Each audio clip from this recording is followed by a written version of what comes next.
Republic TV, and my name is Kriti Mehta. Welcome to today's segment of Quick Morning, where we delve into the latest news and updates from across the country and around the world to set the tone for your day.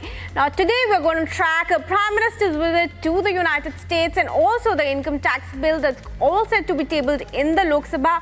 This and stories from the realms of business, sports and entertainment in our jam-packed line-up for this quick morning. So let's kickstart today's mega news day here on Republic, as always, with the nation first this quick morning.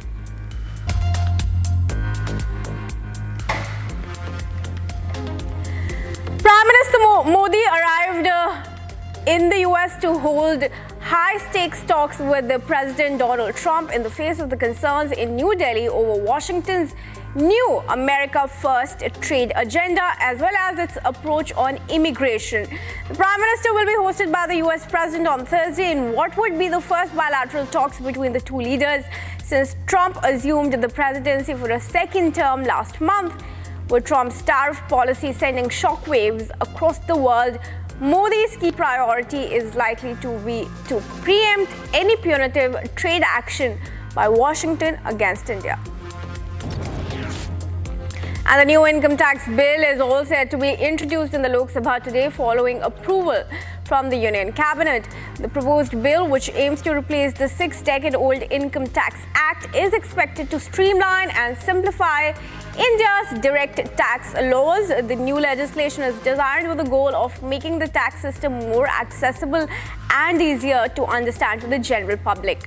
By eliminating complex provisions and lengthy, often convoluted legal language, the bill is poised to bring about a clearer and more user-friendly tax code.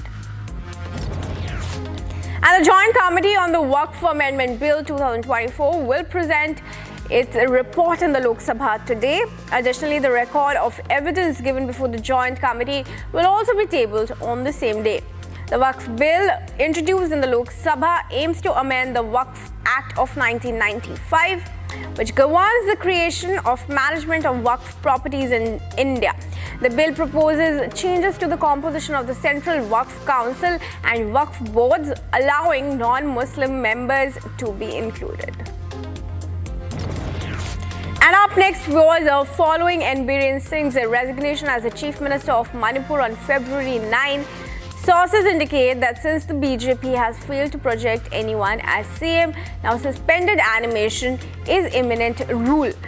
During the suspension animation imminent rule, the caretaker government will have limited powers. The proclamation can last for up to 2 months, requiring approval from both the Lok Sabha and the Rajya Sabha to extend it further. If approved, suspended animation can be extended for another 4 months, and eventually President's rule can be imposed. And 5 third-year students have been arrested for allegedly ragging first-year students at the Government Nursing College.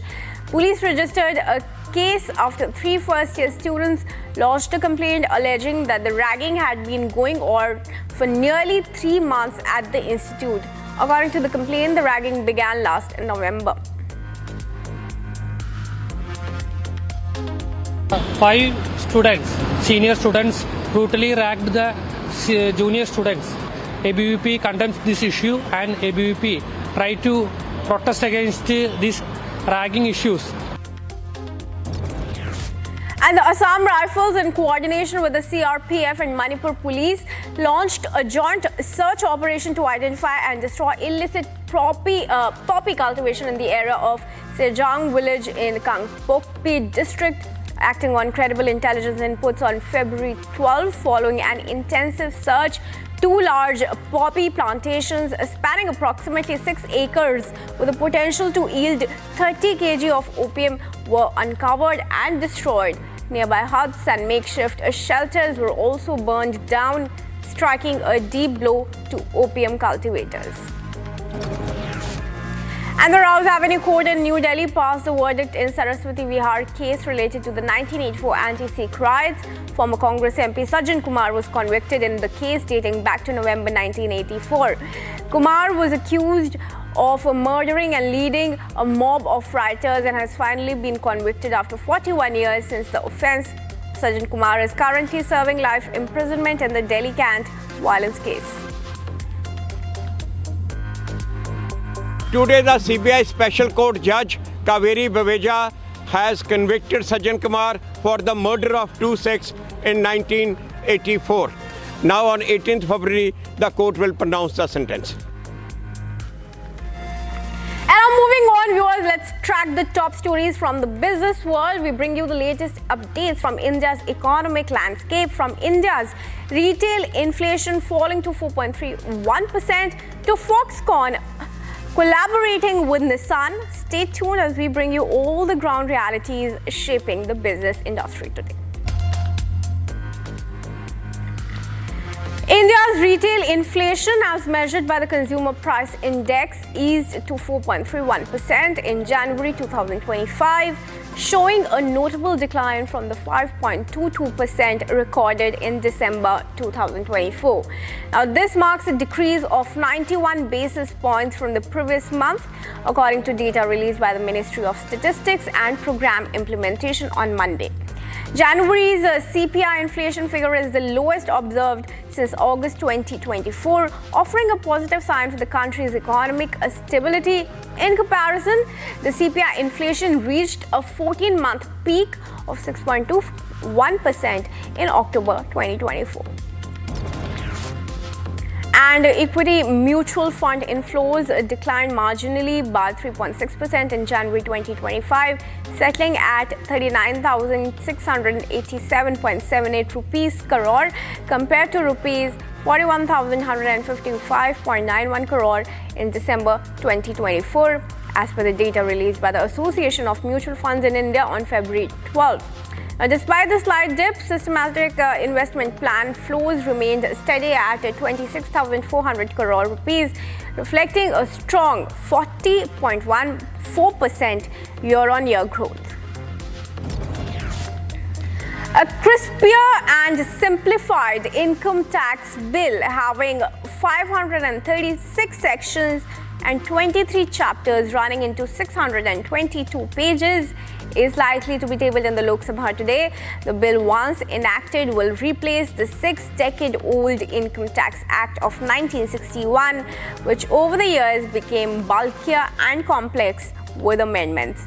The proposed law replaces the term previous year, as mentioned in the Income Tax Act 1961, with tax year. Currently, for income earned in the previous year, tax is paid in the assessment year. This previous year and assessment year concept has been removed, and only tax year under the simplified bill has been brought in. Up next, SoftBank Group, which is a Japanese investment firm primarily investing in technology, booked a surprise net loss of Rs 20,850 crore in October-December quarter as the valuation of its Vision Fund investment subsidiary fell. Now, SoftBank was particularly hit by unrealized valuation losses for the South Korean e-commerce platform Coupang, Chinese ride-hailing company DD Global, as well as Auto Store Holdings. Now, this result will further raise questions about how SoftBank is going to fund its significant investment in OpenAI. Along with cash equivalents dropped to 4.7 trillion yen during the end of December from 6.2 trillion yen in March, which was the end of the previous financial year. Foxconn's chairman Yang Liu clarified on Wednesday that Taiwanese tech giants focuses on collaboration, not acquisition, regarding its discussions with Japanese automaker Nissan. This is as per Reuters. This statement comes amid heightened speculation about Nissan's future after it pulled out of merger talks with Honda, which is its largest rival. Nissan has found itself at a critical juncture as internal differences complicated its potential merger with Honda, which would have positioned the companies as the world's fourth largest automaker. This move would have been part of a broader shift within the automotive sector, especially as companies face increasing competition from electric vehicle manufacturers like China's BYD.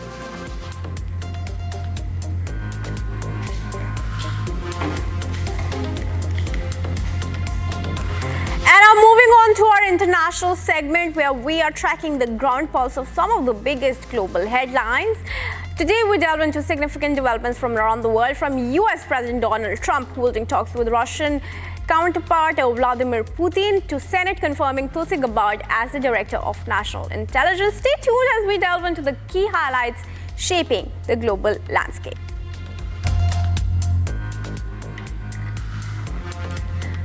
House Democrats have opposed the House Republican budget proposal after the Grand Old Party released a plan that sets the stage for advancing many of President Donald Trump's top domestic priorities, providing for up to $4.5 trillion in tax cuts and a $4 trillion increase in debt limit so that the U.S. can continue financing its bills.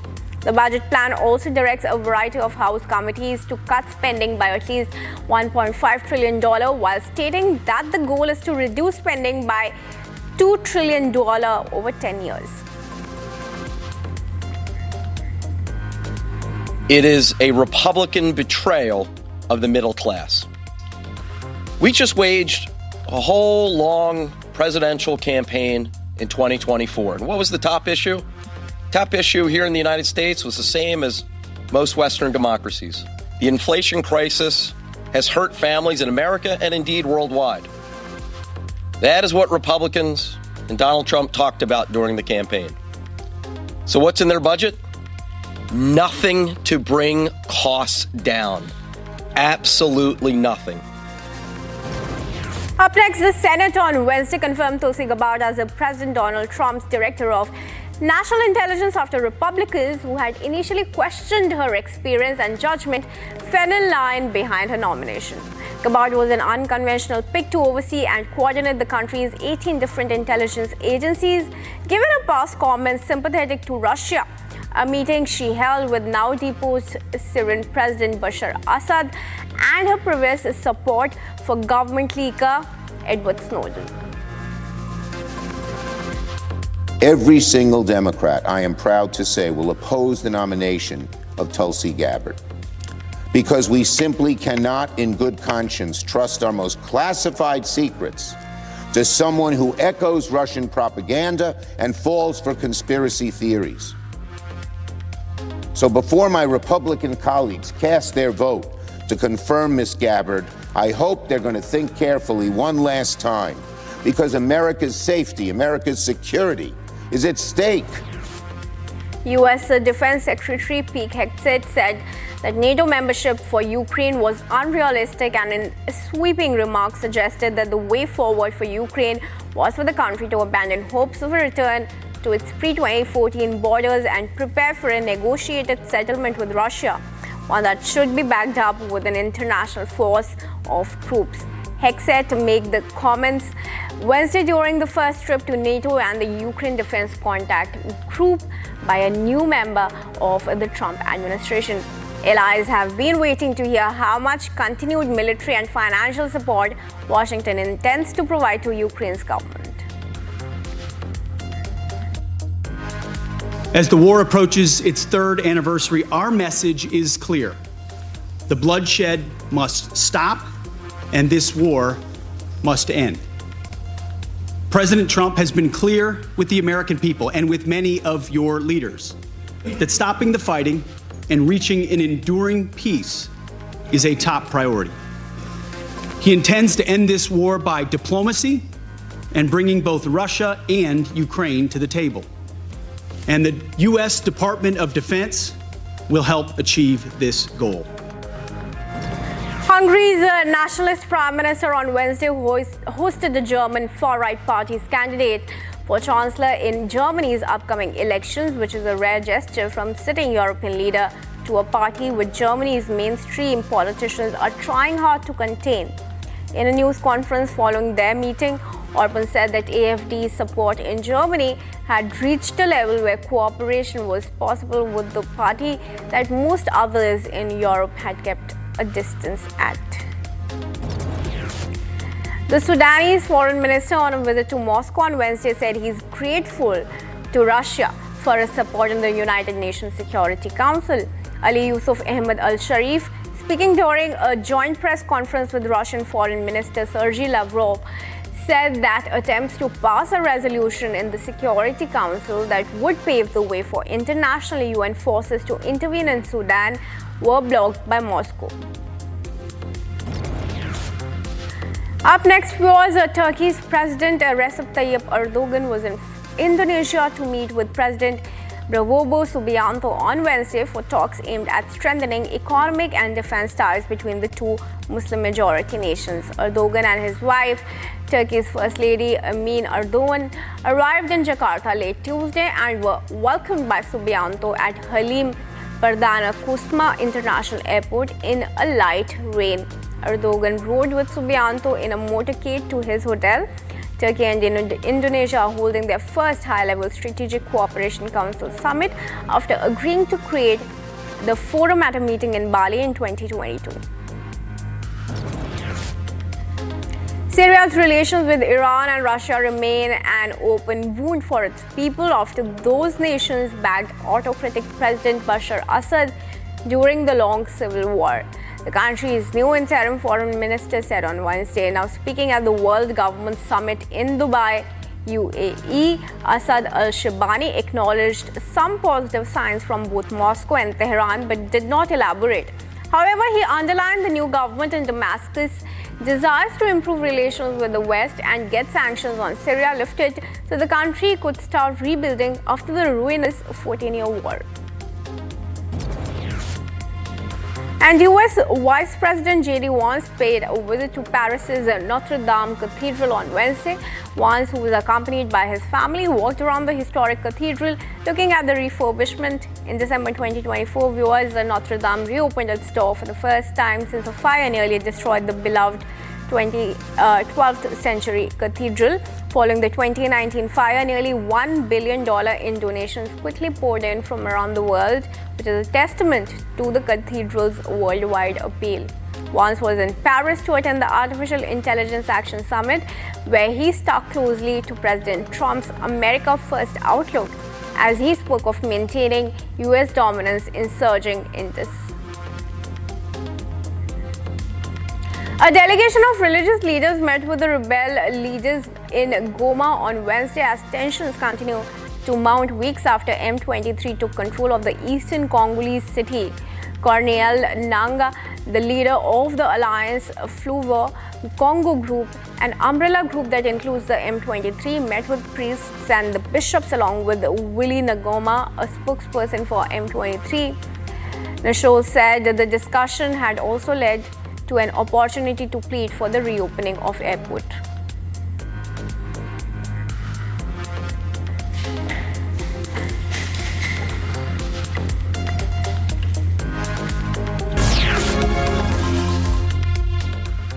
Welcome back, viewers. Tracking the buzz, it's time to delve into the world of entertainment with our stories dedicated from across the world and around the world to entertainment news. Today we bring you updates and highlights from announcing the nominees of this year's Rock and Roll Hall of Fame. That and more in this entertainment segment.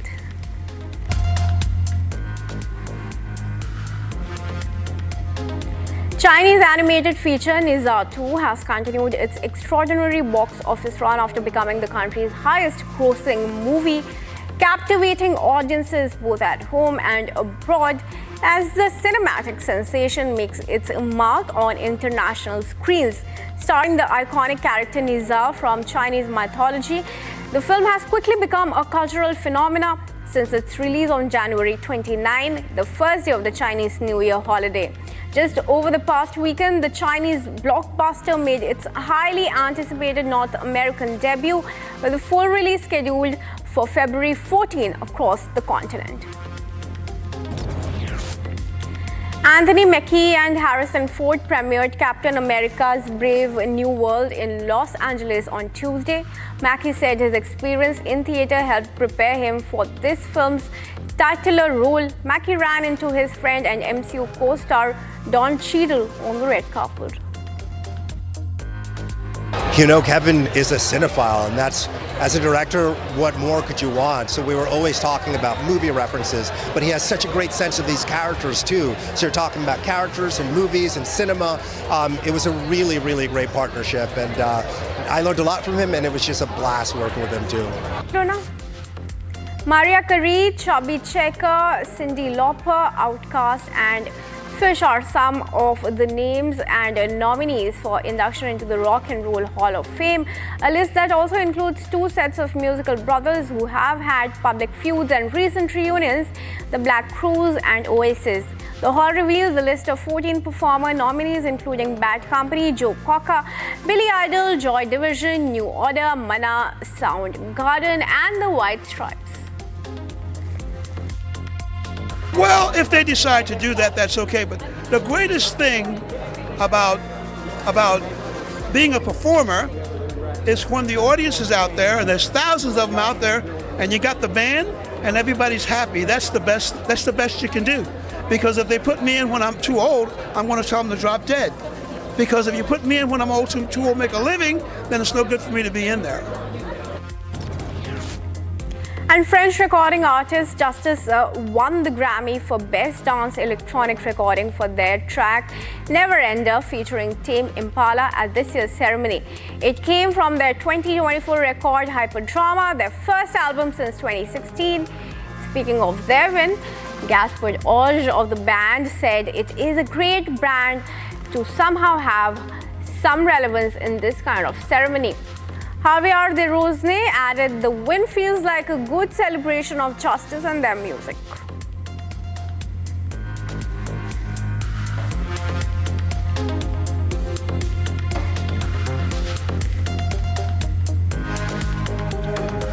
And that's a wrap on this edition of Quick Morning. But stay tuned to Republic News, and updates continue right here at 7 a.m. We come up with our show live this morning.